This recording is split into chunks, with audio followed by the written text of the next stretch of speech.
community, my friends out there in YouTube vinyl community land, welcome to Cosmic Vinyl. I'm Cosmic Brian, your host. We're in the cosmic realm. It's kind of fun in here right now. We're having a good time. Everybody's here. We got a few people hanging out. Anyway, here's the deal. I'm just gonna cut right to the chase. This is a... Hey, turn that god, you son of a biscuit! Alright, here's what's gross. Excuse me. See, that burp is too many sips off the old Miller Lite. Oh, yeah, baby. Check out this new Koozie I got. It's actually Rhino Records Rocktober. They released a series of records, like a lot of them were like 80s, like hairband stuff, and there were a bunch of re-releases. I actually have some. I think I have like I don't think I have them here though. I have like Faster Pussycat and some other ones that were released under the Rhino Rocktober reissue series. Live loud. Anyway, I went to a record store today down in Des Moines and picked up this Koozie. So yeah, I'm rocking it tonight for the vid. It's so cool. Anyway, let's get the glasses off. Let's get to this contest video. I'll explain what the hell's going on here. Woo! Here we go, folks. Get out of here, fiddler. Got the new glasses again. Ba-doing! All right, we're in the cosmic. I'm in cosmic realm mode. I'm now in video mode. All right, enough goofing around. Let's get to the gist of what's going on here. All right, this is a contest video. And I'm a new subscriber to, I believe, a fairly new channel. The channel is TheMusicMAM. I think it's MAM. It's The Music, and then MAM in capital letters, VC. TheMusicMAM VC. And the gal is Rachel. Rachel is the host of that channel, and has a contest. She was at, I believe, like around 78 subs, and was going to just throw down on a contest to push her over the 100, the century mark, the benchmark of your first like goal as far as subs go in the vinyl community. But I think now she's probably already over 100 subs. So, but anyway, Rachel has a unique contest format, which I'm all about, man. I'm an open-minded cat, man. I'll dive into whatever kind of. I like to show records of all kinds, and heck, if there's a contest is just another way to show records without me having to come up with an idea or a topic. So the topic's already there. I just have to show the records, right? So anyway, so Rachel it's a gender bender contest. So what you do is you either pick an artist, a lyric, an album, a CD, song, DVD. I don't know. I think just anything as far as musical, with a musical connection that bends the line of like gender association or whatever. So, which is pretty easy because it's throughout the history of music, especially rock music. There's been a certain line that has been crossed many times, and especially began like in the way back with Little Richard, and then kind of even through like the 80s especially. Oh my God, it just the creativity thing with MTV and bands wanting to project an image on TV and video just it blew up, you know. So I've thought of a few things. I tried not to watch. I haven't even watched anybody else's videos. I think maybe I watched one. I think it was maybe David Newton, who actually referred us to the to Rachel's channel. So without further ado, I'm ready to dive into this thing. So the first person that I thought of when I heard the phrase gender bender, and I know this person isn't didn't transition from male to female, but I'm just gonna show this person is iconic in as far as bending gender. His name is actually Harris Glenn Milstead. You might not recognize that name at all, nor would I if I heard it. But I would immediately recognize him by his performance name as the glorious and absolutely infamous and famous at the same time Divine. Divine is most associated with John Waters films, and one of those is the movie Hairspray. And there's a picture on the back, I might have to get a little closer here, of Divine right there. Divine is with the red head right there with that person that she's standing with there is Ricky Lake. They play in the movie Hairspray. They play Edna and Tracy Turnblad in the movie Hairspray. So, anyway, Divine was an actor, singer, drag queen, known for these rated X films of John Waters, like Mondo Trasho and Pink Flamingos, and I believe there was even a scene where maybe Divine maybe ate poop. I don't remember it, and I didn't really want to look into that part of it. But she's the most beautiful woman in the world, almost. That's her tagline. Like I said, mostly known for her appearances in the John Waters films, and had her mainstream success in the movie Hairspray. Hairspray had quite a cast, actually. Starred Ricky Lake, Sonny Bono, Debbie Harry from Blondie, Jerry Stiller, you know, Ben Stiller's dad, comedian, actor, also played on Seinfeld. He was George Costanza's dad on Seinfeld.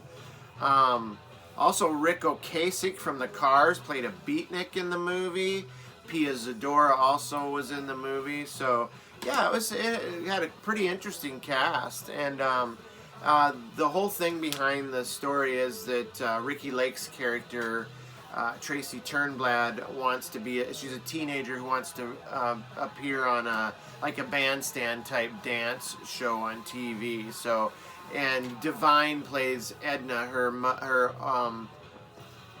plus-sized mother, who is less than supportive of her daughter and her dream, achieving her dream. So, but anyway, I found her. She's also a singer, and there's a video that you can check out on YouTube called "Walk Like a Man." It's her cover of the Frankie Valli and the Four Seasons "Walk Like a Man." So it's very entertaining. It's actually kind of good.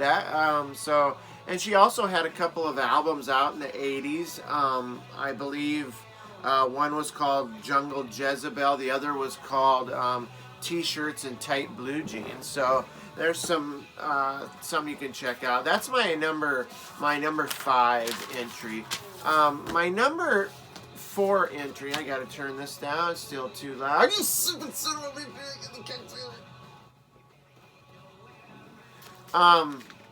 And I'm sure I don't even need to say much about this fella, but that's Prince right there with purple. There's the Purple Rain. I have the picture disc. The only picture disc that I own. Not a big fan of these, but I am a big fan of Prince. I'm a big fan of Purple. And Prince always has been a very sexual performer. Besides being a musical genius, he carries himself in such a way that, I mean, I remember when back in the 80s, and you know, seeing him on the 1999 album and the Little Red Corvette video, and you know, and there was another album where he was just in his like a pair of underwear briefs, like almost like a thong type thing. I mean, he always kind of carried himself in a way that kind of kept people guessing as to, you know, what he was up to. So, or you know, what his sexuality was.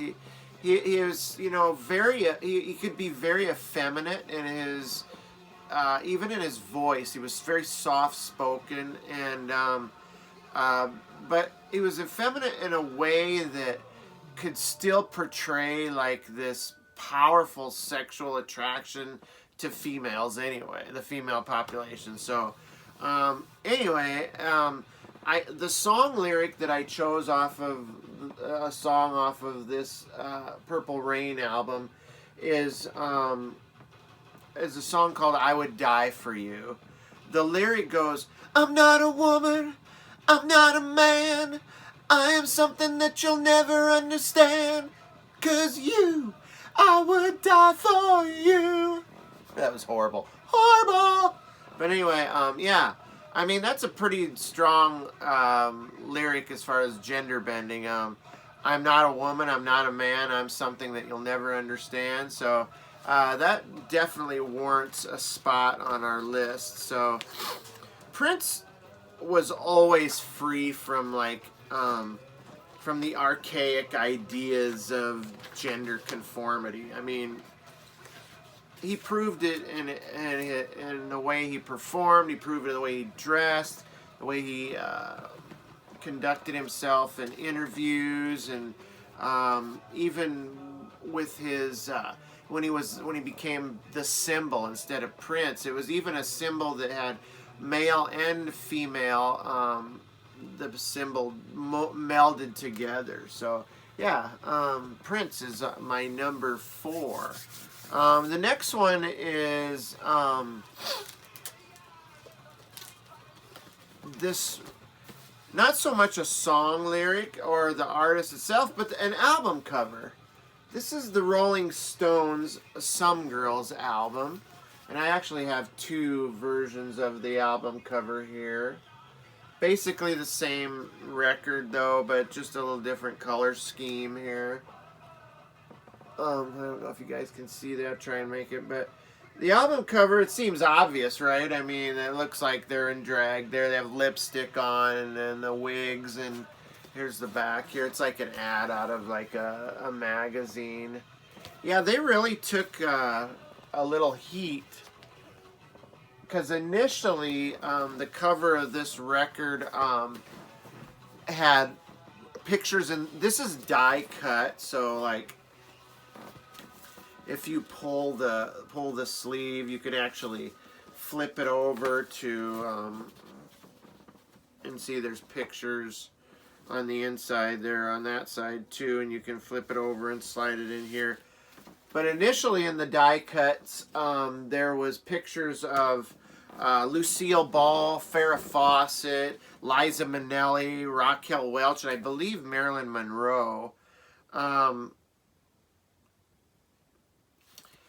In fact, you know, then all these people started bringing lawsuits against the Stones for using their likeness on their cover without their permission. So they quickly pulled those records and or at least reissued them with these covers without the celebrities' pictures on them. In fact, the only celebrity that whose picture remained on the cover was George Harrison from the Beatles. I believe that's his picture right there. I'm not completely sure, though. It sure looks like it could be him. So anyway, yeah, I thought that cover kind of portrayed a little gender bending. I guess Mick Jagger later ran into Liza Minnelli at Studio 54, which was a famous disco club back in the 70s. He ran into Liza Minnelli at a party there and apologized for using her likeness in the on the album cover without her permission. So kind of a cool story. I forgot to tell you what we were listening to there too. The intro music and the background music are by a group called Lords of the New Church, which is Stiv Bators from the Dead Boys, his band from the 80s. I really, really like it. It's kind of a new wavy, gothy kind of sound to it, and it's really cool.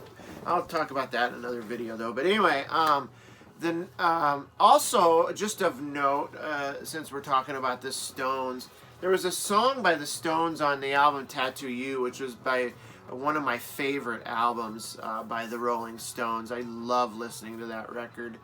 A lot of people don't like it, but I dig it big time. There's a song on there called Waiting on a Friend, and that always kind of struck me as kind of the lyric,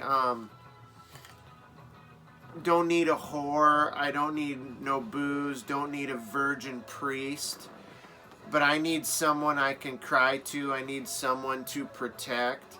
I'm not waiting on a lady, I'm just waiting on a friend. I guess I thought that was always something. I don't know whether he's talking about a man or a female or you know, who knows what he's talking about. But it was kind of a softer side. Showed Jagger's softer side. Even the do's that he sings in the song are even like a softer, and it's like a light song. I love that song. I love that whole album. So I love the Stones. The Stones, dude, I love the Stones. But anyway, my number 3 entry is Rolling Stones album cover, Some Girls. Sorry, I need to hold that up a little bit.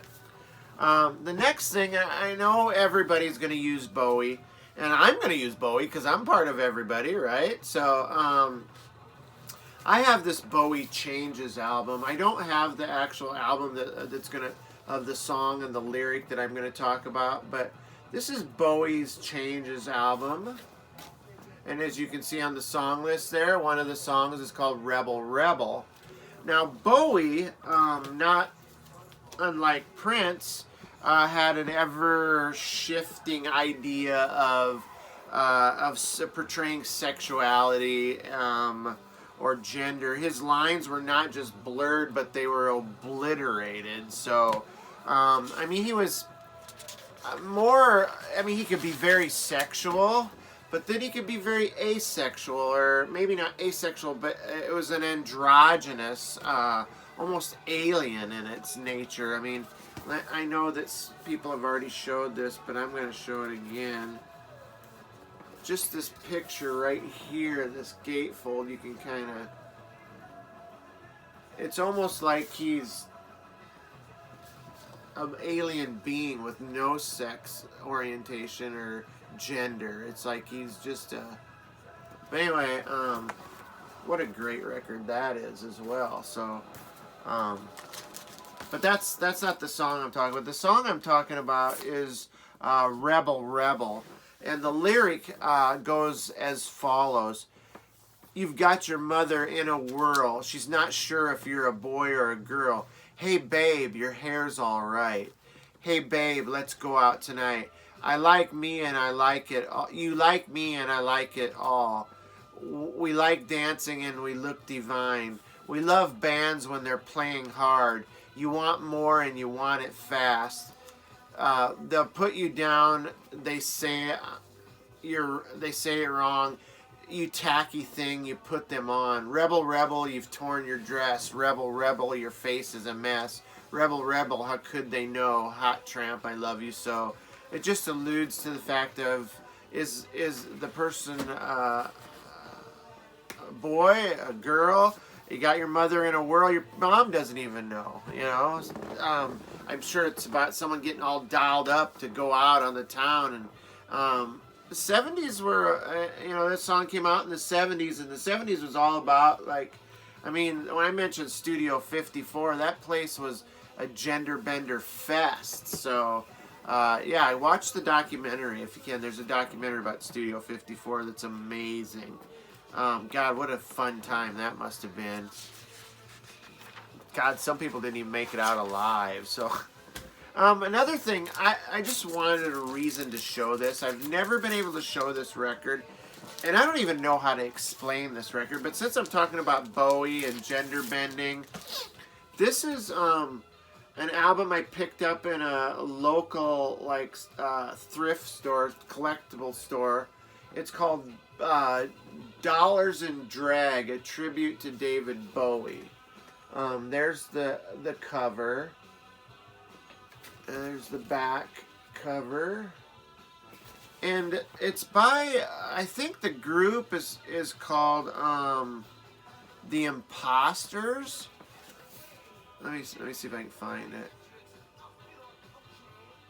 The Great Imposters said this album contains many rare songs that were originally recorded by David Bowie, but for the most part are only available as singles by Bowie in England. These songs are recorded here by the Great Imposters. They are all simulated versions of the originals. And I'm not sure what the Dollars and Drag, I think, is a song by Bowie, maybe, or a lyric. And it's got Rebel Rebel on it. But I've never been able to figure this out. It says, this album was recorded by the Great Imposters, whoever they are. It's on a record label called Rare Records. So maybe if somebody out there knows anything about this album, hit me in the comments, because I picked it up and I just never been able to figure it out. But okay, now we come to my number one entry for this contest. And this is kind of, I didn't know about this until recently, because I had seen this band. This is an 80s hair rock band that I actually seen back in the 80s. They opened for Kiss on their I believe it was the Asylum tour. They opened for Kiss when Kiss went out without, they didn't have makeup on at that time.